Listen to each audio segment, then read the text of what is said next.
Honda shine की पूरी तरीके से क्लच प्लेट, हब सेंटर सब ख़राब हो चुके थे। जब ये आई थी तब क्लच दबाने पर जैसे गियर में डाल रहे थे तो हल्का हल्का आगे आगे आगे की ओर बढ़ रही थी, ठीक है।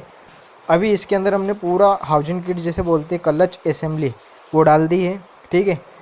तो इसको डालने का रीज़न क्या है मैं फुल वीडियो में डिटेल में आपको समझाने वाला हूँ। मान लो अगर आपकी बाइक के अंदर प्रॉब्लम ये आ रही है, क्लच प्लेट पूरी तरीके से कट चुकी हैं, जो कि प्रॉब्लम ऐसी है गियर में डालते हो आप तो क्लच छोड़ने के बावजूद भी गाड़ी आगे की ओर नहीं बढ़ती है, और कुछ कुछ गाड़ियों के अंदर ये ऐसा हो जाता है, चिपक जाती हैं, ठीक है, कि गियर में जैसी डाली क्लच पूरा दबा हुआ है तो भी वो आगे बढ़ती है, ठीक है। उस कंडीशन में क्या रहता है, हब सेंटर जो रहते हैं ये वाले ये कट जाते हैं बहुत बुरी तरीके से, ठीक है। ये निशान आप देख सकते हो पूरी तरीके से कट चुका है ये।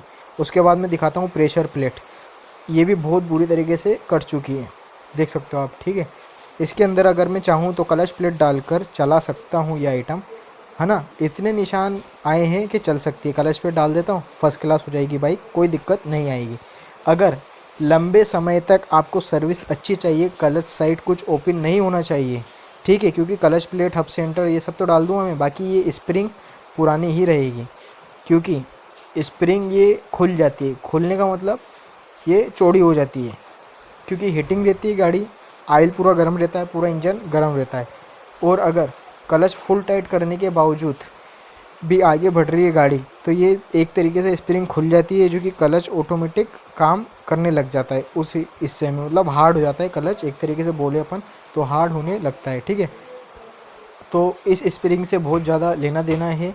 अगर आप चाहते हो कि लंबे समय तक क्लच साइड ओपन ना हो और अच्छा परफॉर्मेंस निकल के आए बाइक का हमारी, तो असेंबली डालना ही सही रहता है।